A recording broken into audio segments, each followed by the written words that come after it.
Canada, one of America's biggest trade partners. Tonight, President Trump delaying some tariffs on Canada and Mexico for at least 1 month.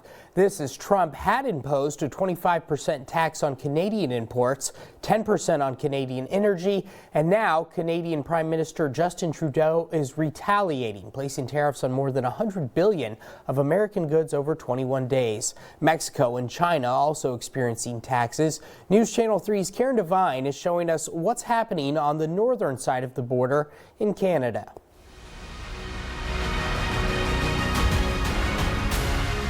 News Channel 3's John White took you to the Mexico border. What we uncovered is a sense of renewed purpose for Border Patrol and a decreased amount of illegal immigration.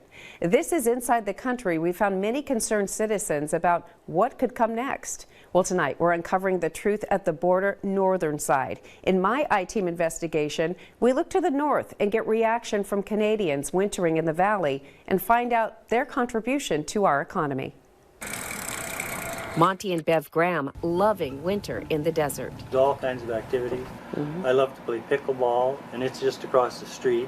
So, I mean, it's perfect for us. The active couple making new friends in their Indio community, including fellow Canadians who have a lot to say about the current political climate. And our friends are telling us that, they're going to, not purchase American goods where they can avoid to.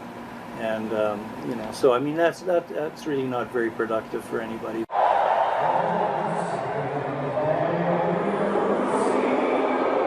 Even before tariffs were imposed, we saw fans of Team Canada booing the American national anthem at a hockey game.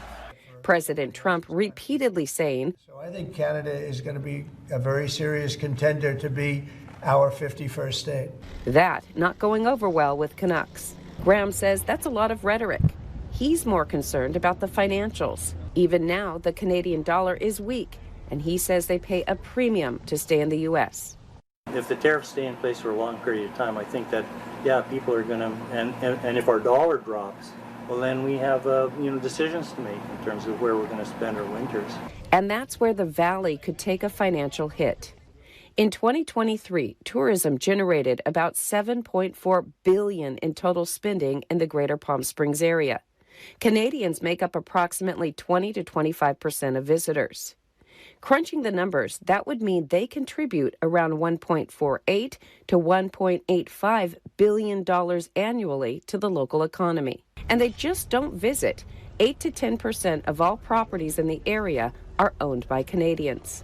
So one of the things that Françoise has to do is like this, is she tests, any of the type of products we get in. When it comes to running a business, Rod Vandenbos, founder and CEO of BuzzBox, a multi-million-dollar premium alcohol business out of Indio, says taxes and tariffs definitely weigh heavy on the bottom line. It takes part of the sap of the wood. Vandenbos, a dual citizen of the U.S. and Canada, says tariffs can take a toll.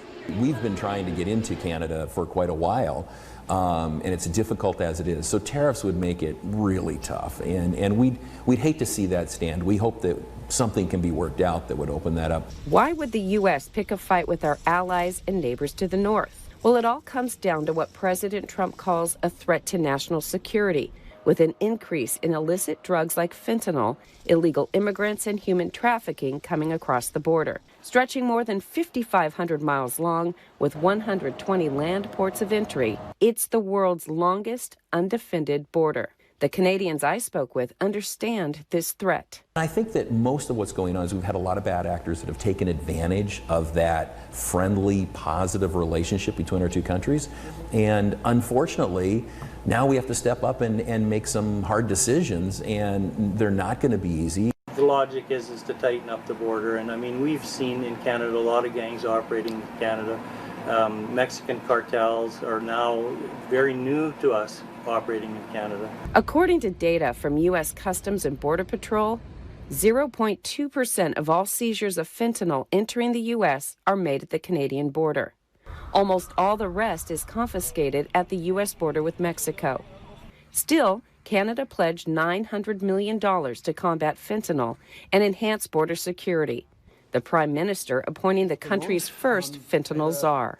I hear a lot of conversation amongst my Canadian friends that they're very frustrated with the politics in their country, as you know, people here are frustrated with politics in the country. And I think what we're seeing is maybe people are starting to pay a little more attention, because when you see whether they be global politics or domestic politics really hit home. Political talk aside, Canadian snowbirds enjoying the few weeks left of great weather, good friends, and outdoor activities right here in the Coachella Valley. Both Canadians I spoke with aren't making any hard changes to what they're doing personally or professionally because of the tariffs and the current relationship between the two countries. We will continue to follow the economic realities that tariffs could have on Canadian snowbirds and their time spent in the desert. To see all of our investigative reporting on Truth at the Border, head to our website, KESQ.com.